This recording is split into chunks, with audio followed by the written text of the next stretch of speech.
Olá, bom dia, boa tarde ou boa noite para você, futuro biomédico ou biomédica que está aqui acompanhando a nossa disciplina de redação de textos científicos. Aula 2, hoje intitulada Conhecendo os tipos de textos científicos. Então, antes a gente vai fazer aquela breve recapitulação.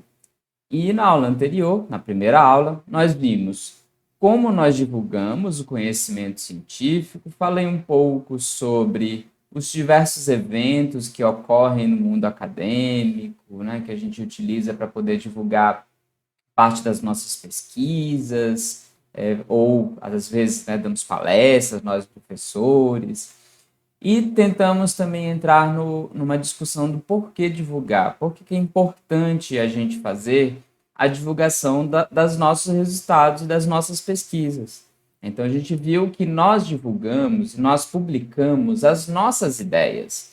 E a gente precisa que as nossas ideias sejam, então, debatidas e discutidas na grande rede de conhecimentos que é a ciência. Nós definimos, então, a redação científica como um tipo de escrita especializada, que a gente vai discutindo ao longo desse curso todo e ao longo de toda essa disciplina. Falamos também um pouco sobre os diversos tipos de textos científicos que a gente tem dentro do nosso meio, que vocês vão ter contato, possivelmente. Então, desde TCCs, dissertações, teses, artigos, livros, capítulos de livros, né? Então, tentei apresentar para vocês, só de uma forma geral, quais são esses textos científicos, né? E falamos também sobre as características da linguagem científica, que é uma linguagem um pouco diferenciada. Então, a gente viu que aqui não precisaremos de fazer aquele famoso encher linguiça, né? Mas a gente tem que ser direto, a gente tem que ser claro, a gente tem que ser conciso sempre que possível. E também nós discutimos um pouco sobre como os textos científicos são apresentados. E nisso falei sobre o formato IMRD. Então, na aula de hoje, daqui a pouco eu vou voltar nesse formato IMRD, então não vou falar muito sobre ele agora novamente. Então, prepare-se para a nossa aula de hoje. Então, hoje a gente vai conhecer um pouco sobre a estrutura dos textos científicos, os elementos que vão compor esse texto científico, um pouco sobre, vamos usar então como um exemplo para a gente entender esses textos científicos, né? Eu escolhi dois exemplos para a nossa aula, dois para a gente aprofundar mais, que é o famoso trabalho de conclusão de curso, que vocês obrigatoriamente vão fazer em algum momento. Então, vamos conceituar o que é esse trabalho de conclusão de curso, entender como ele funciona, o que tem, o que não tem. Os resumos acadêmicos científicos, o que é um painel, o que é um banner, o que é um pôster, né? Então, vou tentar apresentar também esses conceitos e a importância desse tipo de comunicação científica. E o outro texto que eu vou tentar utilizar como um exemplo para a gente discutir um pouco mais são os artigos científicos. Então, vou trazer um exemplo de um artigo científico, as suas partes, como ele é organizado e algumas características como a identificação desses artigos científicos. Então, vamos lá? Só para a gente relembrar, havia comentado que eu ia reforçar novamente essa estrutura dos textos científicos. Nós vimos na aula passada que a maioria deles, dos textos científicos, eles vão seguir o formato que eu chamei, né, que eu conversei com vocês, que é o IMRD. Que seria, então, basicamente, o formato começa com a sua introdução, ou seja, o problema, você apresenta o problema que você estudou, passa para o material e métodos, ou seja, você apresenta como você chegou aos seus resultados, como você estudou tudo aquilo. Posteriormente, você apresenta esses resultados, ou seja, os seus principais achados. E, por último, você vai discutir os resultados. E a discussão nada mais é do que você mostrar para o seu leitor o que esses resultados significam, ou como eles são importantes. Então, como é composto, né, estruturalmente, quais são os principais elementos que a gente vai ter em um texto acadêmico? Então, sempre a gente vai ter os elementos pré-textuais, os elementos que a gente chama de elementos textuais e os elementos pós-textuais. E eu vou apresentar e esmiuçar um pouco mais sobre cada um desses elementos daqui a pouco. E para usar como exemplo, né, para a gente poder entender essa estruturação dos textos científicos, eu trouxe o trabalho de conclusão de curso. Né? Mas o que é esse famoso trabalho de conclusão de curso, que muitas pessoas às vezes têm medo? Vocês já devem ter visto vários memes na internet, né, da menina que desapareceu e que no dia da defesa do TCC, né? Então o trabalho de conclusão de curso geralmente traz bastante medo para o acadêmico, né? Ele é um trabalho obrigatório, geralmente realizado ao final do curso, e você tem então que fazer, além da apresentação escrita, fazer uma apresentação também oral desse texto, desse trabalho que você desenvolveu, né? Que geralmente a gente tenta observar tudo aquilo que o aluno aprendeu ao longo do seu curso, né? É mais ou menos esse o objetivo de um trabalho de conclusão de curso, é pôr em prática toda essa questão de desenvolver um problema de pesquisa, trabalhar em cima dele e então apresentar os resultados, ou seja, o que você conseguiu resolver desse seu problema. Ele também, você tem uma banca examinadora, né? São outros professores que vão avaliar esse trabalho acadêmico. E aí sempre tem aquela dúvida, né? Como é que é a formatação de um TCC? Como ele pode ser apresentado? Então tudo isso vai variar bastante, viu, pessoal? Depende da faculdade, da universidade, às vezes até do curso. Se a gente pegar como exemplo o curso de biomedicina, da faculdade de biomedicina, vocês vão ver que a formatação dele vai ser um pouco diferente do próprio curso de biologia, que é um curso que está dentro do nosso próprio instituto. Se a gente comparar então com as engenharias, pode ser totalmente diferente. Se a gente comparar com letras, a gente vai ver que é diferente. Então varia muito essa formatação e até a forma como ele pode ser apresentado. Na faculdade de biomedicina, acredito que o novo formato também aceito é o formato que a gente chama de artigo científico, né? Então vai ser um formato um pouco mais conciso do que o formato que a gente chama de monografia, que é um texto um pouco mais extenso, um texto em que você vai aprofundar um pouco mais, você vai apresentar mais resultados, e você vai discutir às vezes até mais. Então, para a gente conhecer o TCC na faculdade de biomedicina, eu trouxe aqui 2 links para a gente, que vocês possam visitar. Então, esse link aqui que está aqui acima é o link do site da faculdade de biomedicina. Caso vocês ainda não conheçam, vocês podem acessar utilizando este endereço ou até fazendo o escaneamento desse QR Code que está aqui.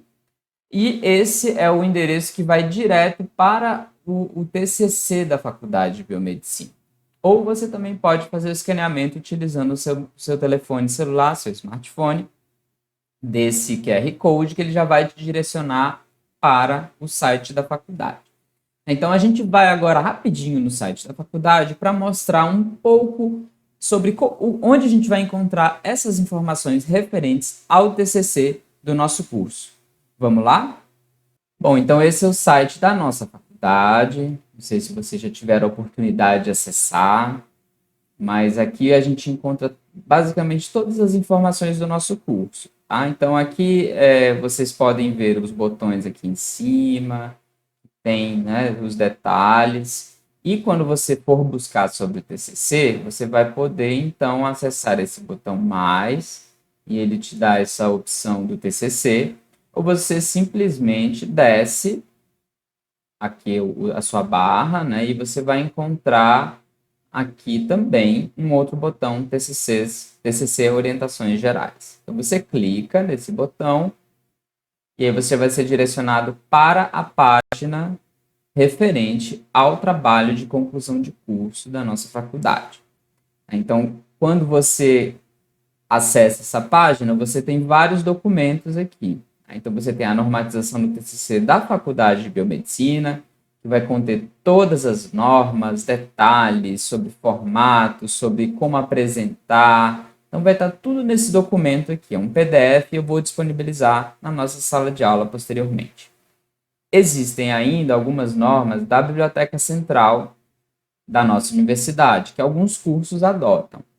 Aqui vocês também encontram alguns outros documentos referentes ao trabalho de conclusão de curso e aos estágios, que vocês devem entrar em contato com a faculdade e entender também um pouco mais sobre isso a posteriori. Abaixo você vai encontrar, então, os TCCs defendidos desde 2008.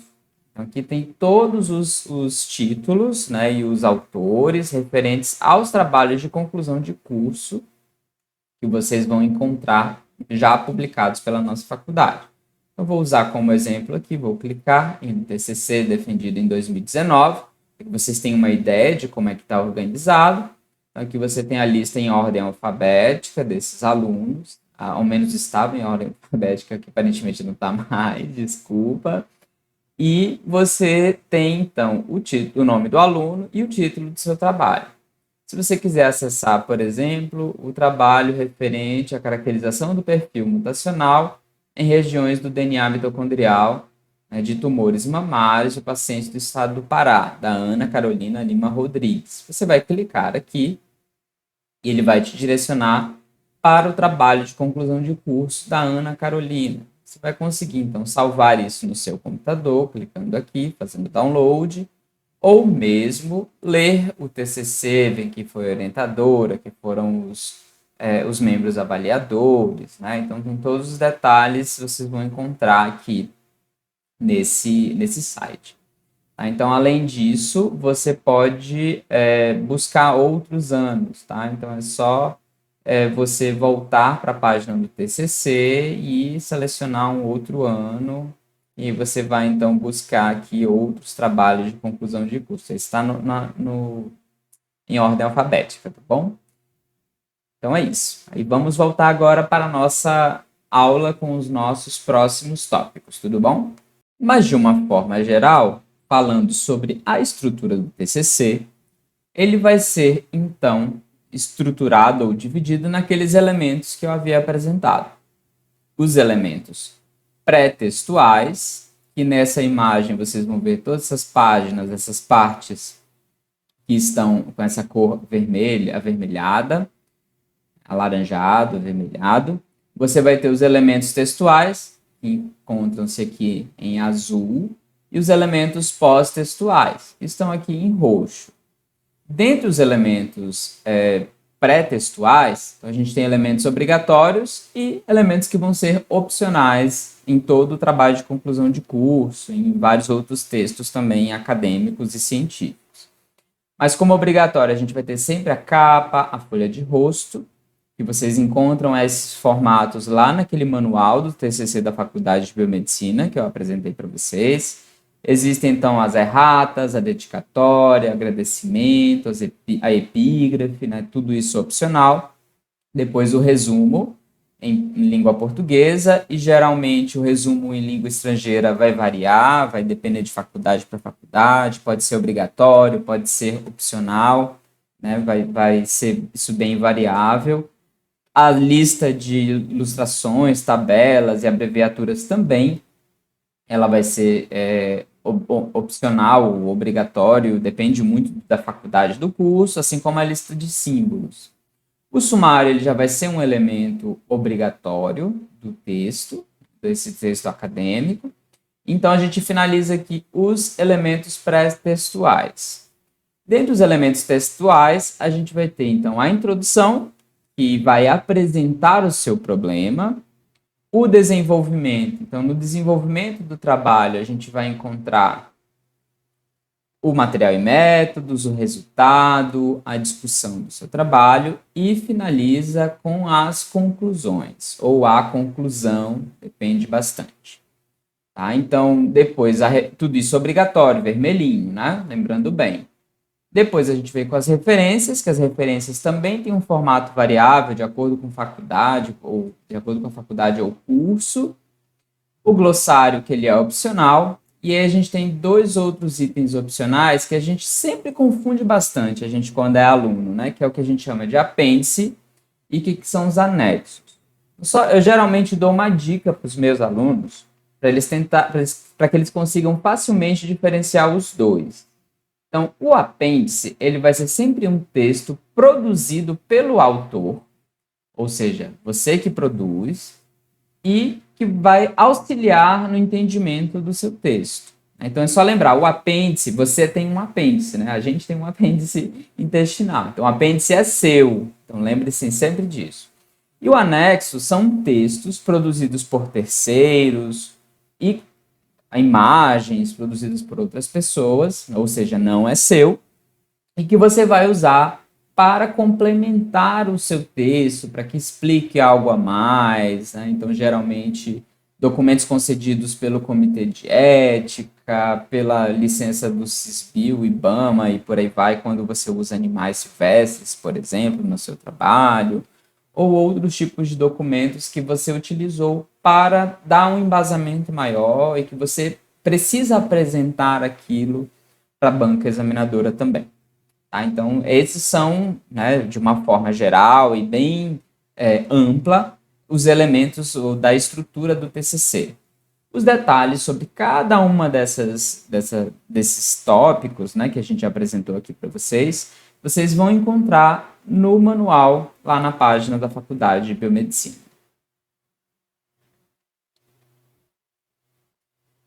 E aí sempre também tem outras dúvidas, né, quando a gente fala desses textos, principalmente o TCC. Então, qual a diferença então do TCC para a tese de mestrado e para a tese de doutorado? A gente viu que o TCC é um trabalho de conclusão de curso, apresentado em formato de monografia ou formato de artigo. E a diferença entre o TCC e uma dissertação é que, geralmente, a dissertação é essa monografia, esse texto apresentado para o mestrado, ou seja, para uma pós-graduação stricto sensu. A gente vai conversar sobre isso na aula presencial, que a gente chama de mestrado. E também a tese é o que a gente chama, ou é o texto que a gente apresenta para obter o título de doutor, ou para que você, então, finalize o seu doutorado. O tipo de texto, né, a forma como esse texto vai ser apresentado, ela também vai variar de acordo com o programa de pós-graduação, de acordo com a universidade, de acordo com o instituto, isso também vai ser muito variável. E o que vai diferenciar esses três textos vai ser, basicamente, a complexidade do trabalho que você realizou. Então, no TCC, você tem um trabalho simples, relativamente simples, mas que alcançou, né? Ou seja, seguiu todo o método científico, alcançou resultados, conseguiu chegar a uma explicação para alguma coisa. No mestrado, você já explica coisas um pouco a mais. No doutorado, você explica algo um pouco mais complexo ainda. Pode ser algo inédito, hoje em dia não necessariamente é inédito, mas ele tem que ter uma abordagem diferencial, né? Então é isso que a gente requer geralmente. Então essas informações ainda sobre esses tipos de texto vocês vão encontrar nesse site, só vocês acessarem aqui esse site, esse blog que eu geralmente utilizo, eu acho ele bem confiável, bem interessante, as informações são postadas lá. Tudo tranquilo? Bom, um outro tipo de texto que gera muita dúvida entre os alunos são os famosos resumos.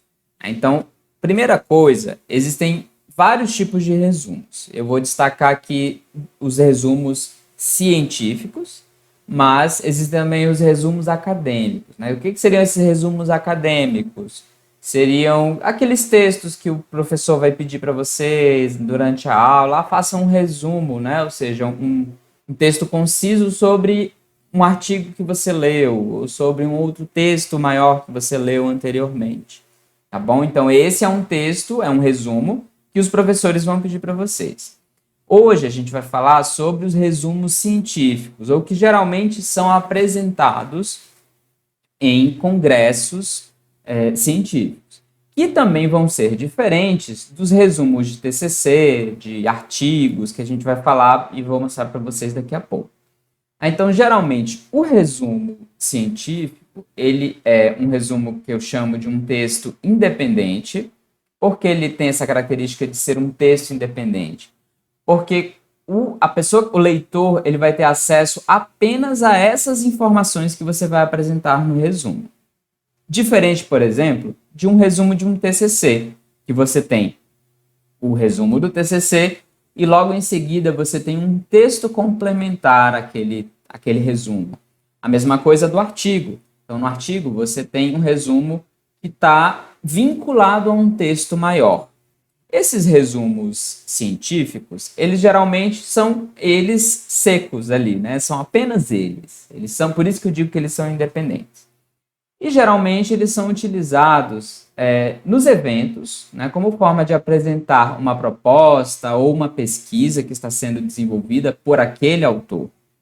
E a formatação vai variar de acordo com o evento em que você vai participar. E geralmente a gente vai encontrar dois tipos de resumos: o resumo simples e o resumo expandido. O resumo simples, eu trouxe um exemplo para mostrar, só para vocês terem uma ideia de como funciona a formatação e etc. Então, cada evento vai ter a sua página com as suas normas de submissão desse resumo simples, formas de apresentação, você tem que enviar o arquivo, como vai funcionar e por aí vai. E em relação à estrutura geral desse texto, ele também geralmente segue esse formato IMRD. Só que não tem as subdivisões, os tópicos, porque ele vai ser muito mais simples. Ele vai ter um número limitado de palavras. Então, você vai observar o título do resumo, os autores, por exemplo, a afiliação desses autores, e em seguida você já tem o texto completo. Então, nesse texto completo, se você ler esse texto todo, você vai conseguir identificar os elementos IMRD, mas nem sempre a discussão vai ser apresentada. Às vezes vai ser só as conclusões que aqueles autores já chegaram. Ou às vezes, quando é uma proposta de pesquisa, você ainda nem vai ter os resultados totalmente apresentados, né? Então, isso vai variar bastante. Então, ele é uma página, no máximo uma página, ele tem um número limitado de caracteres, isso varia de evento para evento, geralmente acompanhado também das palavras-chave e das agências que financiaram aquela pesquisa ou que estão financiando aquela pesquisa. Tudo tranquilo? O resumo expandido, como o nome já diz, ele já é um pouco maior do que um resumo simples, mas ele não chega a ser um artigo científico, também utilizado em vários eventos. Então, eu trouxe um exemplo de um resumo expandido, porque isso varia de evento para evento. E aí você vai ter sempre um título, os autores. E aqui sim você encontra a subdivisão IMRD geralmente. Isso pode variar. E também a formatação. Então, cada um vai ter uma formatação diferente, uma forma de apresentar diferente, uma quantidade de caracteres diferentes, mas geralmente, no máximo, 3 páginas, é o mais comum que eu já vi. E ele vai ter, então, introdução, material e métodos, resultado e discussão juntas, ou pode ter separado, né? Com referências, diferente do resumo simples, que não vai ter referência, tá? Então, nesse caso, a gente vai encontrar também as referências desse trabalho científico. E nos eventos, depois que a gente submete esse trabalho é aprovado, a gente apresenta esse resumo. A forma mais comum de você fazer a apresentação dos resumos é o famoso banner, pôster ou painel científico. Então, antigamente, a gente tinha, a gente não estava nessa loucura de pandemia, nos eventos presenciais, eu trouxe uma imagem só para exemplificar como os painéis ficavam pendurados, Então, você levava, imprimia o seu pôster, o seu painel científico, num tamanho estipulado pelo evento. Você pendurava ele lá em certos momentos ao longo do congresso, ou daquele simpósio, por aí vai. E você teria que ficar lá na frente do seu banner por alguns minutos ou algumas horas, depende de evento para evento, mas tem um tempo certo para você ficar lá. Nesse momento, os avaliadores passam, conversam com você, trocam ideias, tiram dúvidas. Então, era um momento muito interessante para a gente fazer essa troca de ideias com outros pesquisadores ou até mesmo outros alunos que estão ali também naquele evento, fazendo coisas semelhantes ou trabalhando com aquela mesma área de interesse.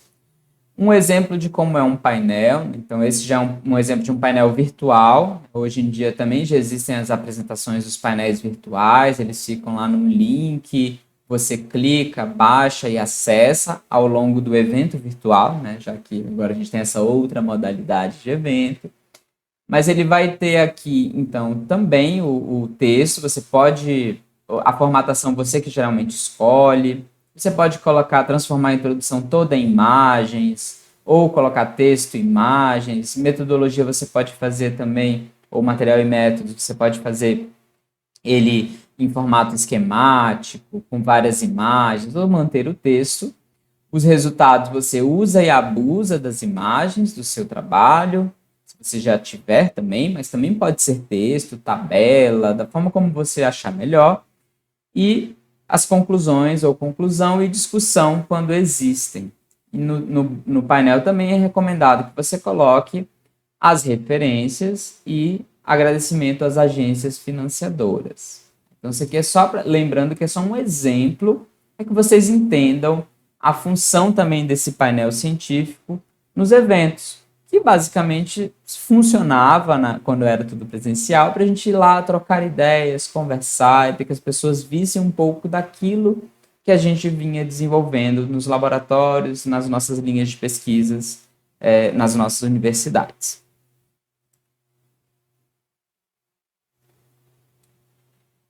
E, finalmente, chegamos a o que é o artigo científico, que é o outro exemplo de texto que eu vou utilizar para a gente ver de forma mais detalhada os elementos e como ele é organizado. Mas o artigo científico, de acordo com a ABNT, ou Associação Brasileira de Normas Técnicas, é uma publicação com autoria declarada, ou seja, você sabe quem são os autores, e ele apresenta esse texto, essa publicação, ela apresenta e discute ideias, métodos, técnicas, processos e resultados nas mais diversas áreas do conhecimento. Então, existem artigos científicos de todas as áreas que vocês puderem imaginar. Dentre outras características do artigo científico, a gente tem, ele vai expor de uma forma rápida e sucinta os resultados de uma pesquisa. Então, ele vai apresentar essa pesquisa de uma forma bem sintética.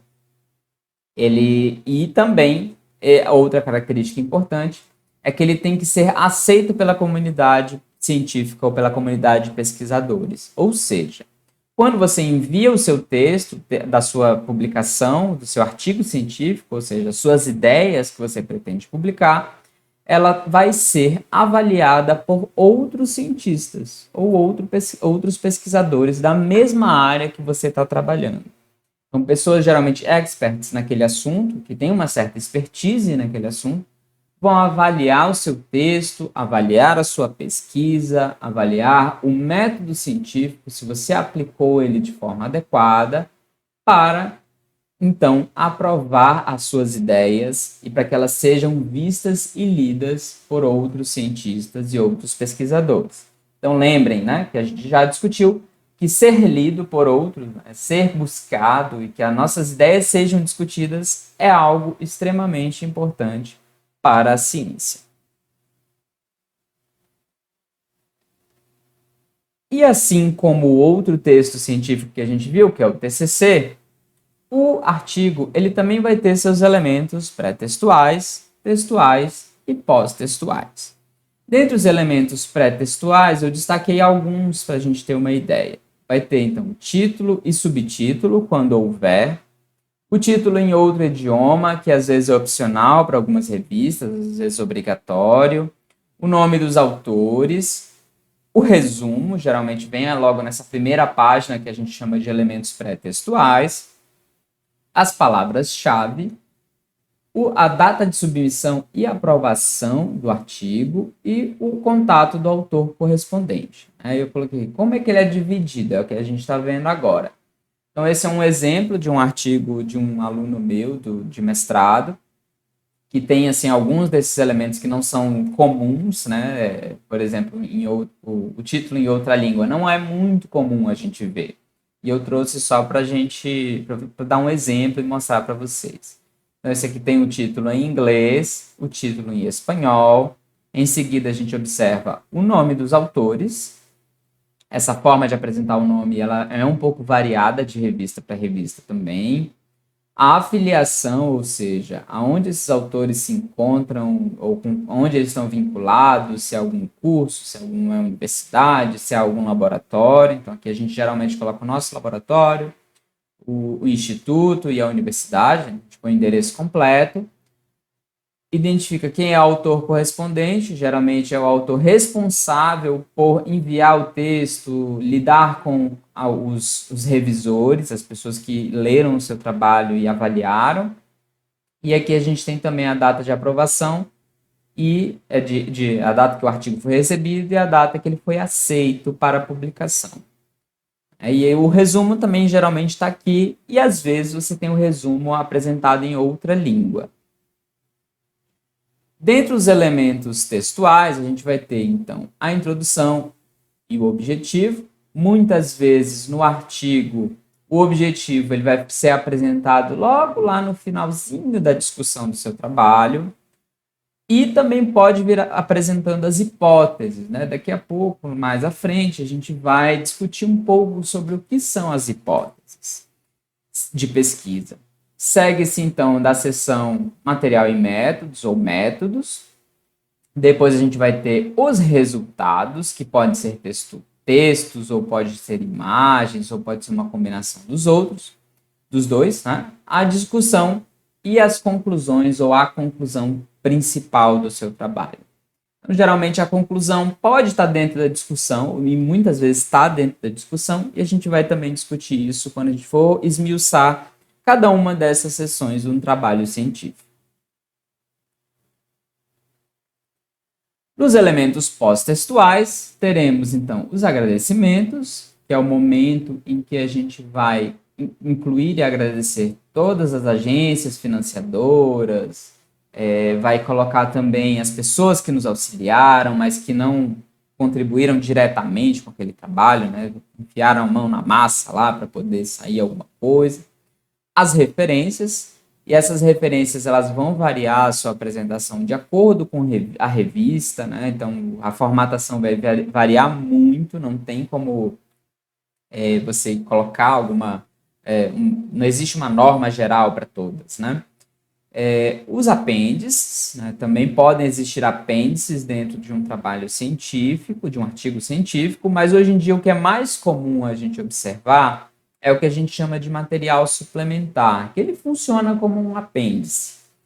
Mas geralmente os apêndices eles podem aparecer junto do texto principal ou em um link, em um depositório, né, ou seja, um local em que outros autores possam acessar aquelas informações, assim como o material suplementar.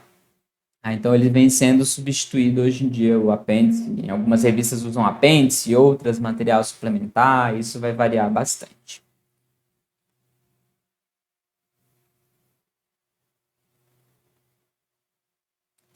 Outra informação bem legal que eu trouxe para vocês, que eu queria mostrar em relação ainda ao artigo, é que todo artigo hoje em dia ele recebe um número de identificação, que eu comparo esse número com o RG do artigo científico.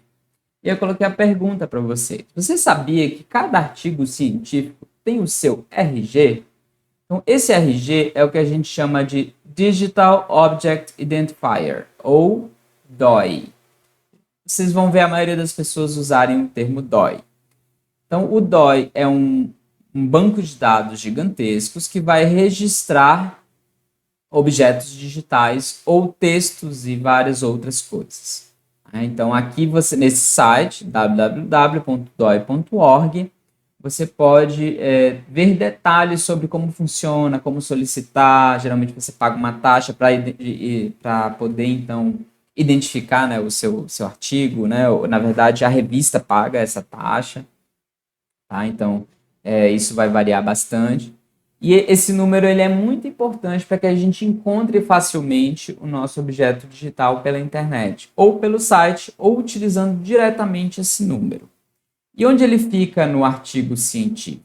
Então, aqui um outro exemplo de um artigo nosso, lá do nosso laboratório, só para vocês terem uma ideia. O DOI geralmente fica, ele é um endereço, né? Ele já se transforma até em um endereço, ou às vezes está só o número, vai variar bastante, ou no canto superior da página, ou em uma outra parte dos elementos pré-textuais aqui do seu artigo, como é esse exemplo que a gente está vendo. Então, que você vai ver aqui esse númerozinho. Então, todo esse número, na verdade, é um númerozão, né? Esse é um número gigante. Ele representa, então, o DOI desse artigo. Então, você pode pegar esse número, jogar naquela página que eu mostrei anteriormente, tem um campo de busca, e ele vai reconhecer, e ele vai te direcionar para essa página do artigo científico publicado, ou você pode simplesmente jogar esse DOI ou esse endereço no navegador, que você também vai conseguir acessar essas informações ou acessar esse texto na íntegra. Super legal, né? E, então, você sabia ainda que esse número DOI, ele é vinculado ao currículo dos pesquisadores lá na plataforma Lattes, né? Ou seja, o currículo Lattes. Não sei se vocês já ouviram falar do currículo Lattes, mas daqui a pouco eu vou apresentar um pouquinho mais sobre ele, né? Então, como assim? Que currículo é esse? Então, esse currículo é uma plataforma administrada pelo Conselho Nacional de Desenvolvimento em Pesquisa, aqui no Brasil, que é o famoso CNPq, e ele então vai conter todas as informações dos pesquisadores. Vamos correr lá também no site do Lattes, só para a gente entender um pouco sobre o que é o Lattes e como o DOI está vinculado ao Lattes, tá bom? Esse é o endereço da plataforma Lattes. Vocês vão encontrar, vão conseguir acessar jogando esse endereço no navegador de vocês ou utilizando esse QR Code para que vocês consigam, então, usando pelo celular, tá bom? Então, essa é a carinha geral, podemos dizer, do site do Lattes. E a gente vai agora, eu vou mostrar para vocês um pouco dessas funcionalidades, de como acessar, de como buscar o currículo e de como de identificar o DOI no currículo dos pesquisadores. Tudo bem? Bom, então, gente, esse é o site da plataforma Lattes. Tem esse banner que fica mudando aqui. A gente viu essa imagem ali no slide anteriormente. E depois eu posso fazer um vídeo ensinando vocês como cadastrar o currículo, tá? É de uma forma bem simples, mas vocês já podem cadastrar o currículo de vocês. É até importante. A gente pode conversar sobre isso na aula presencial também. Para buscar o currículo, você clica, vou usar como exemplo, né? Só para a gente entender esse vínculo do Lattes com o DOI. Eu vou buscar aqui meu nome, só para a gente ter uma ideia. Vou colocar aqui doutores, né? Clico na busca. Então, ele vai me apresentar os nomes. Então, está aqui meu nome, Francisco Thiago de Vasconcelos Melo. Então, eu clico para acessar o meu currículo. Ele vai mostrar aqui a minha descrição e eu quero, então, abrir o meu currículo. Então, clico aqui, abrir o currículo. Depois que a gente abre esse currículo, vocês vão ver, né, tem várias coisas aqui, né, e tudo mais. Eu não vou agora ver tudo, mas tem um texto que a gente informa. Eu vou lá direto para as produções para a gente entender como é que o DOI está vinculado aqui com o nosso currículo Lattes hoje em dia. Então, vejam, aqui eu tenho artigos completos publicados em periódicos, está por ordem cronológica. Então, eu tenho aqui o título do trabalho científico, tenho a revista onde ele foi publicado, tenho os nomes dos autores, nesse formato que vocês estão vendo aqui, o volume, a página, o ano. E logo aqui à esquerda, olha, vocês vão encontrar, então, esse número, que é o número do DOI. E notem que ali embaixo, na esquerda, canto inferior esquerdo, vai estar aparecendo já o número daquele DOI. Se eu clicar aqui, ele vai me direcionar automaticamente para a página onde eu posso encontrar esse artigo científico. Tá vendo? Ó, já está aqui, eu posso ver então o artigo. Não vou conseguir acessar ele aqui agora, mas depois eu vou ensinar para vocês como acessar esses trabalhos de casa sem problema algum, tá bom? E aí aqui você consegue então ler esse artigo na íntegra. Tudo certo? Bem simples, mas depois a gente vai explorar um pouco mais tanto o Lattes quanto as revistas científicas nas próximas aulas. E para a gente finalizando, vamos fazer aquele breve resumo da nossa aula de hoje. Então, a gente viu que os textos acadêmicos, eles são apresentados, né, no formato IMRD, introdução, material e métodos, resultados, discussão, mas esse não é um formato universal. Hoje em dia existem variações desse formato, mas que geralmente a gente vai conseguir observar nesses textos acadêmicos e científicos 3 elementos. Os elementos pré-textuais, textuais e pós-textuais, que vão variar também de acordo com o texto, de acordo com o tipo de trabalho que a gente está falando. Vimos o que é um TCC e um pouco de como ele está organizado. Então, a gente viu que esse formato do TCC ele vai variar de acordo com a universidade, faculdade, curso, mas que geralmente ele é apresentado nesse IMRD clássico que a gente discutiu anteriormente, que ele vai ter também elementos textuais, pré-textuais, pós-textuais, e apresentei para vocês onde encontrar as informações sobre os TCCs da Faculdade de Biomedicina para que vocês comecem a se habituar com esse texto. Vimos o que são os resumos acadêmicos, científicos, então que ele apresenta então as pesquisas preliminares de uma forma sucinta. Eles podem ser simples ou expandidos, e vimos que a formatação vai variar de acordo com o evento que a gente está trabalhando ou que a gente vai participar. E que os resumos acadêmicos são totalmente diferentes desses resumos científicos. E que o resumo do TCC também é um pouco diferente do resumo científico dos eventos, assim como o resumo do artigo científico. Porque esses resumos desses eventos, eles são textos totalmente independentes, eles não estão vinculados com outro texto maior.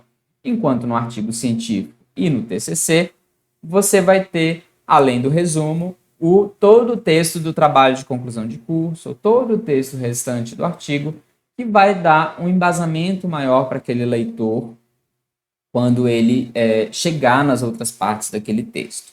Tá? Então, depois a gente vai entender por que isso é importante. Geralmente eles são apresentados, então, esses resumos científicos em formato dos painéis, e eu também mostrei um pouco de como esses painéis são apresentados nos eventos e a importância de tudo isso. Finalizamos vendo o que é o artigo científico. Então, o artigo científico é a forma que a gente tem, que o cientista tem de divulgar os resultados da sua pesquisa, de publicar as suas ideias. Lembrem sempre disso, que a publicação das ideias é um dos focos essenciais do cientista. Só que ele tem que ser aceito por outros cientistas, né? Ou seja, as pessoas que trabalham na mesma área que você têm que ler, verificar se você seguiu todos os preceitos do método científico, se o texto tem coesão, lógica, coerência, tudo aquilo que a gente falou nas aulas anteriores, e então ele é aceito para publicação. Possuem também uma formatação de acordo com o texto, de acordo com a revista ou periódico, né, que a gente chama, que a gente também vai conhecer posteriormente nas próximas aulas. E que ele também está dividido em elementos pré-textuais, pós-textuais e textuais. Conhecemos cada um desses elementos em alguns detalhes. E ainda vimos que os artigos têm o que eu chamo de RG, ou o famoso Digital Object Identifier, ou o DOI. E também conhecemos como o DOI está interligado com os currículos dos pesquisadores brasileiros. Espero que vocês tenham aprendido alguma coisa comigo na aula de hoje e a gente se encontra no próxima aula. Segue a vinheta. Um abração para todo mundo.